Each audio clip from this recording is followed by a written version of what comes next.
Perang Dunia Pertama bukan sekadar konflik bersenjata, ia adalah awal dari runtuhnya sebuah dunia yang lama.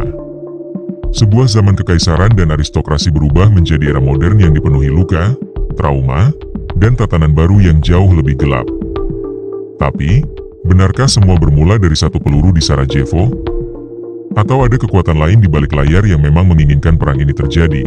Di balik tembok istana, meja diplomasi, dan ruang-ruang rapat rahasia, para pemimpin dunia kala itu menyusun peta kekuasaan baru.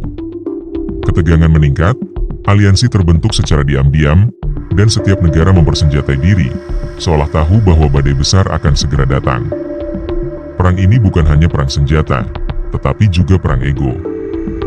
Ekonomi, dan pengaruh, Eropa yang dulu megah berubah menjadi medan tempur. Kota-kota hancur, generasi muda habis di parit-parit penuh lumpur dan darah. Perang ini melahirkan teknologi pembunuh yang belum pernah terlihat sebelumnya.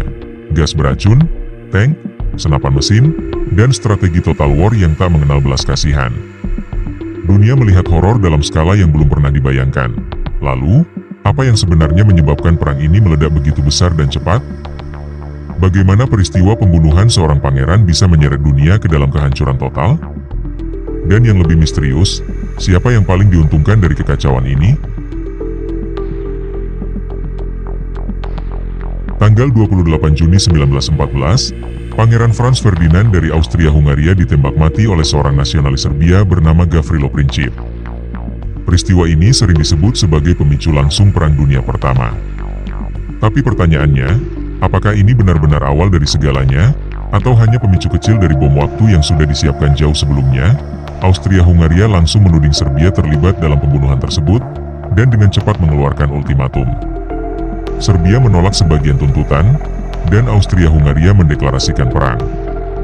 Namun, seperti domino yang jatuh satu persatu, negara-negara lain segera ikut terlibat karena sistem aliansi yang telah dibangun sebelumnya.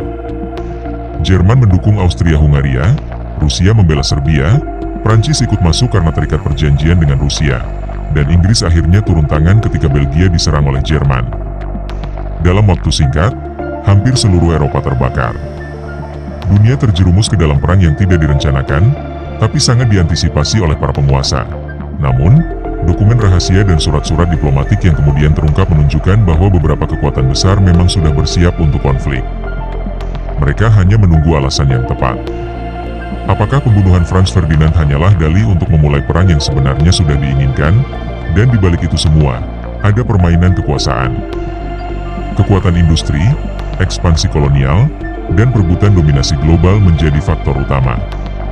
Perang ini bukan hanya soal nasionalisme, tapi soal siapa yang akan menguasai abad ke-20.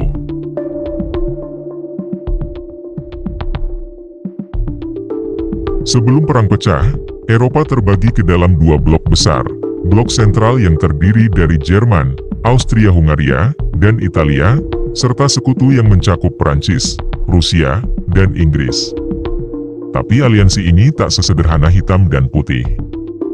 Banyak negara bermain dua muka, menjaga kepentingan sendiri di atas segalanya. Italia, misalnya, awalnya tergabung dalam blok sentral, namun pada akhirnya berbalik arah dan bergabung dengan sekutu. Motifnya? Janji wilayah dan keuntungan pasca perang. Demikian pula dengan negara-negara kecil di Balkan dan Timur Tengah, mereka memilih pihak yang dianggap memberi lebih banyak keuntungan setelah perang usai. Di balik panggung diplomasi, para politisi dan bangsawan terlibat dalam permainan berbahaya. Negara-negara besar saling memata-matai, menyuap elit politik lawan, dan menyebarkan propaganda untuk memengaruhi opini publik. Perang ideologi dan informasi berlangsung seiring dengan perang senjata. Kaisar Jerman Wilhelm II dikenal ambisius dan percaya pada takdir kekaisaran. Ia melihat dirinya sebagai pewaris dominasi global, penyeimbang Inggris di laut dan Rusia di darat. Namun, ambisinya ini justru memicu ketakutan negara-negara tetangga. Kekuatan militer Jerman yang berkembang pesat dianggap sebagai ancaman nyata. Saat peta politik Eropa retak, tidak ada jalan kembali. Negara-negara besar lebih memilih berperang daripada kehilangan muka atau kekuasaan. Dan ketika satu peluru ditembakkan di Sarajevo, seluruh sistem kekuasaan itu runtuh, menelan jutaan nyawa dalam prosesnya.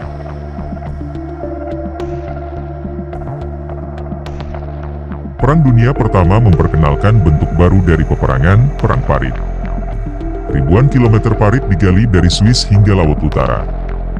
Tentara hidup, tidur, dan mati di dalamnya.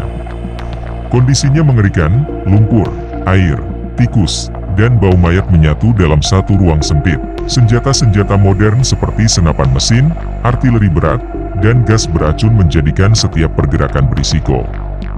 Satu serangan bisa memakan ribuan korban hanya dalam beberapa jam. Namun meski korban terus berjatuhan, pergerakan garis depan sangat minim.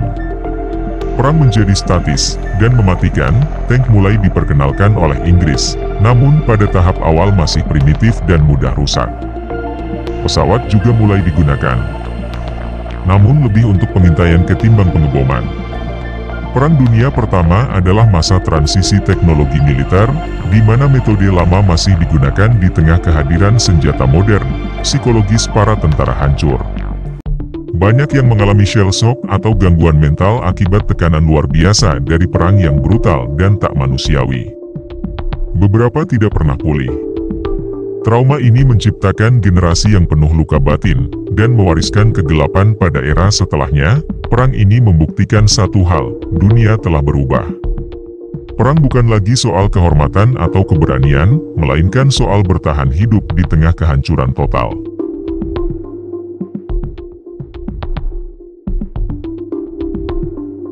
Di balik medan perang, ada pihak-pihak lain yang mengambil keuntungan, industri senjata dan bankir internasional. Perusahaan-perusahaan besar memproduksi peluru, senjata, dan mesin perang dalam jumlah masif, mendapat kontrak besar dari negara-negara yang berperang. Bankir-bankir seperti keluarga Rothschild dan Rockefeller dituding memiliki pengaruh besar dalam mendanai kedua belah pihak. Meskipun tuduhan ini kontroversial, sejarah mencatat bahwa pinjaman dan investasi besar memang diberikan untuk menopang mesin perang. Perang menjadi bisnis, dan bisnis berarti keuntungan. Negara-negara seperti Amerika Serikat yang awalnya netral, mendapatkan keuntungan ekonomi besar dengan menjual senjata dan bahan makanan ke negara-negara Eropa. Baru setelah tahun 1917, AS ikut berperang secara langsung. Tapi sebelum itu, mereka telah mengeruk laba dari kekacauan global. Ada teori yang menyebut bahwa pihak-pihak tertentu sengaja membiarkan perang berlanjut agar industri terus berputar. Semakin lama perang, semakin besar untung. Dan semakin besar utang negara, semakin bergantung mereka pada para bankir. Apakah ini hanya teori konspirasi, atau ada kebenaran yang disembunyikan dalam arsip-arsip tua? Fakta sejarah menunjukkan bahwa di tengah penderitaan, selalu ada yang meraih keuntungan.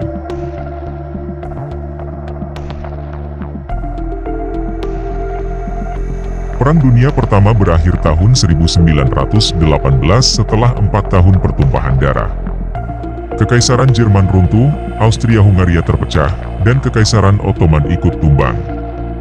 Dunia lama benar-benar musnah, dan dari reruntuhannya, lahirlah tatanan baru yang lebih kompleks dan berbahaya. Perjanjian Versailles tahun 1919 menjadi pukulan berat bagi Jerman. Mereka dipaksa mengakui kekalahan, membayar ganti rugi besar, dan kehilangan wilayah. Namun, perjanjian ini bukan solusi, melainkan bibit dendam yang akan tumbuh menjadi konflik baru. Perang Dunia Kedua, peta Eropa berubah total. Negara-negara baru muncul, nasionalisme meningkat, dan ketidakstabilan politik menciptakan ruang bagi munculnya tokoh-tokoh radikal seperti Hitler dan Mussolini. Dunia belum siap berdamai. Perang Dunia Pertama bukan akhir, melainkan awal dari abad yang penuh kekerasan. Jutaan orang tewas, luka fisik dan mental tak terhitung. Kota-kota hancur, ekonomi runtuh, dan generasi muda hilang dalam perang yang disebut sebagai perang untuk mengakhiri semua perang. Ironisnya, ia gagal melakukan itu. Perang Dunia Pertama mengubah segalanya. Teknologi, politik, hubungan internasional, dan cara manusia melihat kemanusiaan. Tapi hingga hari ini, banyak pertanyaan masih belum terjawab. Apa sebenarnya tujuan akhir dari perang ini? Dan siapa sebenarnya yang memenangkan semuanya?